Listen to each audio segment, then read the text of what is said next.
Why do traders hate making plans? It isn't because they are lazy. It's because a trading plan is a mirror, and most people are terrified of what they'll see reflecting back. When you create a plan, you are setting a boundary. You are defining exactly when you are wrong. For the ego, being wrong feels like a localized death. By avoiding a plan, you leave the door open for hope. Without a plan, a loss isn't a failure of strategy, it's just bad luck. Without a plan, you can still believe you are the one person who can outsmart the algorithm. Traders don't hate planning because it's tedious. They hate it because it removes their ability to lie to themselves.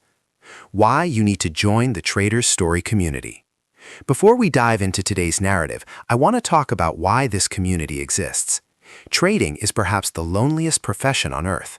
When you're sitting in your room at 2 a.m. staring at a Bitcoin chart, there is no boss to tell you to stop, no HR department to check your mental health, and no coworkers to vent to when the market rips your face off. By subscribing to Trader's Story, you are doing more than just hitting a button for another video. You are joining a collective of individuals who have decided to stop lying to themselves.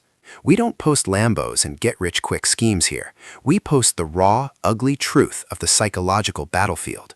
When you subscribe, you get access to deep dives into the trader's mindset, stories of professionals who have survived the meat grinder, and a comment section filled with people who have walked in your shoes. We believe that the only way to survive the market is through radical accountability.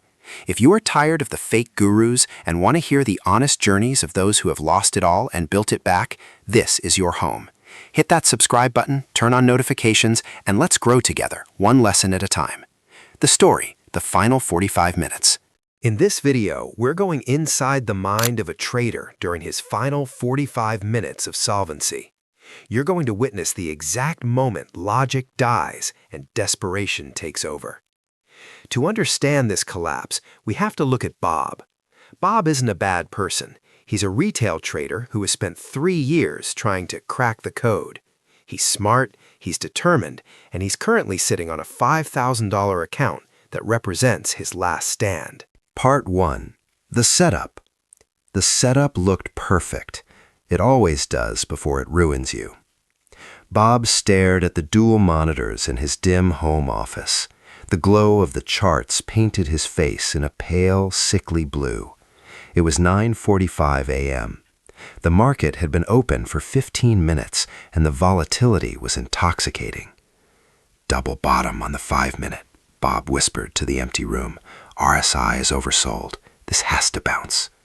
He wasn't looking at the fundamental weakness. He wasn't looking at the terrifying volume on the sell side. He was looking for a reason to click the green button. He felt that familiar itch, the conviction that he saw something the rest of the world missed. He entered the trade, long, 500 shares, account balance $5,000. For 3 minutes, he was a genius. The candle turned green. His P&L flickered. $50, $120, $200. The dopamine hit was immediate, warmer than the stale coffee sitting on his desk. He leaned back in his ergonomic chair, the leather creaking. He was already calculating how he'd spend the profits. Maybe a nice dinner. Maybe put it toward a new watch. Then the candle stalled. It wicked up, touched a moving average, and rejected. Hard.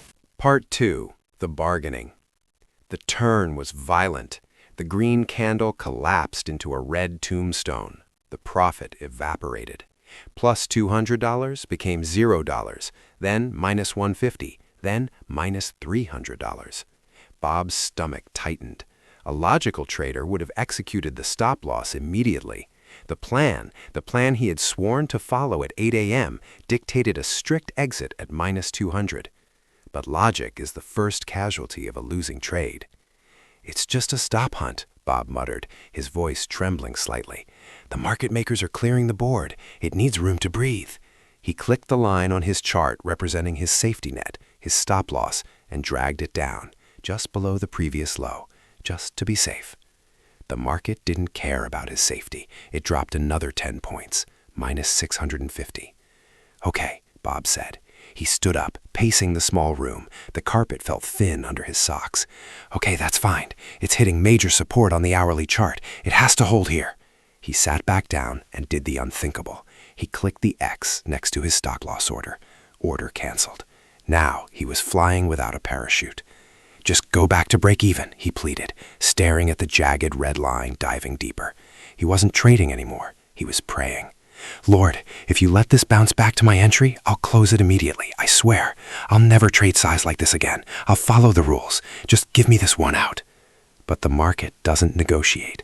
The market doesn't know Bob exists. It has no pity, no malice, and no ears for prayers. It only seeks liquidity. Part 3. The Notebook.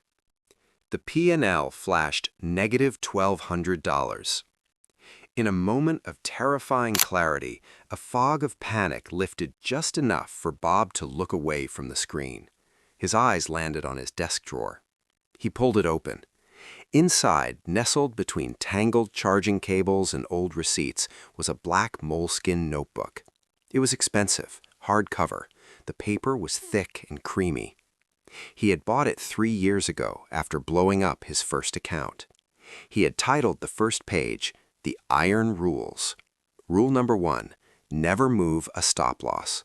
Rule number 2, maximum loss per trade is 2%. Rule number 3, if emotional, walk away. The rest of the book was blank, one entry from years ago. Hundreds of pristine, empty pages followed, a graveyard of unwritten accountability. Bob placed the notebook on the desk. The silence in the room was deafening, broken only by the hum of his computer fans, which seemed to be spinning faster, struggling to process the collapsing data. He picked up a pen. He held it above the page. All he had to do was write the truth. Entry was impulsive. I am currently down 25%. I am breaking my rules. I need to close the trade now. Writing it down would make it real. Writing it down would mean accepting that he was wrong. It would mean killing the ego that whispered, "You can fix this." Truth is heavy. Truth is sharp. Truth cuts deeper than any red candle. He pressed the pen tip to the paper. A small dot of ink bled into the fiber. Suddenly, on the periphery of his vision, the screen flickered. A green tick. "It's turning," Bob gasped. He dropped the pen. He pushed the notebook away, literally shoving the truth off his desk. It fell to the floor with a soft thud. Part 4. The Final Blow. It wasn't turning. It was a dead cat bounce. A trap for the desperate. Bob didn't just hold. He doubled down.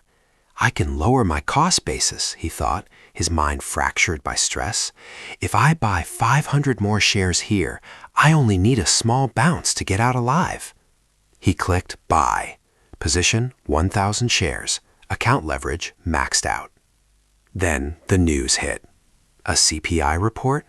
A geopolitical rumor? It didn't matter. The reason never matters when you're on the wrong side of the trend. The chart didn't just fall, it gapped. The candles became long, solid red bars, falling like guillotines. Bob couldn't breathe. His chest felt like it was being crushed by a hydraulic press. He watched the numbers spin like a slot machine in reverse. Minus $2,000, minus $3,500, minus $4,800. The platform froze for a second. The dreaded notification popped up in the center of the screen, gray and clinical. Liquidation notice.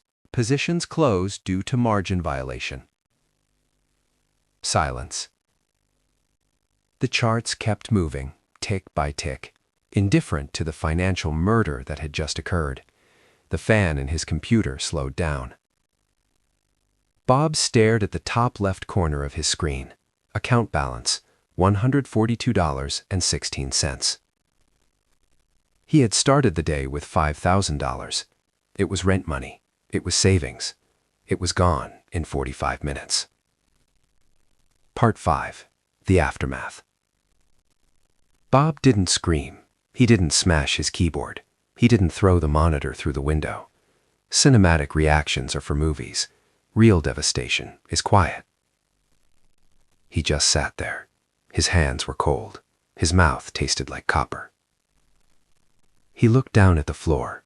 The black notebook lay there, open, face down. The spine was broken. He bent down and picked it up. He smoothed the page. He looked at the single dot of ink he had made earlier, the only mark of the day. "I need to change," he whispered. His voice sounded foreign, like it belonged to an old man. "I can't do this anymore. I need to document this. I need to study why I failed." He held the pen again. He was ready to write liquidation. He was ready to write, "I have a problem." But then a thought appeared. It slithered into his mind, seductive and serpentine. $142. It wasn't zero. It was something. He did the math in his head. If he took that $142 and used 100x leverage on a volatile crypto perp, if he caught just one good 5% move, he could turn that $142 into $800, and from $800, he could get back to $2,000, and from there, he could get it all back. He could fix this. He didn't have to be a failure. He just had to be right one time. Bob pulled his hand away from the notebook. He closed it. He put it back in the drawer, burying it under the tangled cables and receipts. "Tomorrow," Bob said to the empty room. "I'll write the trading plan tomorrow. Today was just bad luck." But he had said that yesterday, and the day before, and the day before that. Bob doesn't hate planning because it's hard. He doesn't avoid the notebook because he's lazy. He hates planning because it forces him to kill the part of himself that believes he is special, the part that believes the rules apply to everyone else, but not to him. And until he kills that part of himself, the market will keep charging him tuition. Every single time. Does Bob's voice sound like the one in your head? The bargaining, the hope, the refusal to write down the loss. We have all been Bob at some point in our journey. But here is the real question for you today. Is Bob a trader or a gambler? Tell us in the comments what you think. Is there still hope for him, or is he just another victim of the house? Tell me in the comments, which stage of Bob's spiraling downfall hit you the hardest? The denial, moving the stop, the bargaining, praying for break-even, the relapse, putting the notebook away to gamble the last $142. Subscribe to Trader's Story for more honest journeys into the psychology of the market.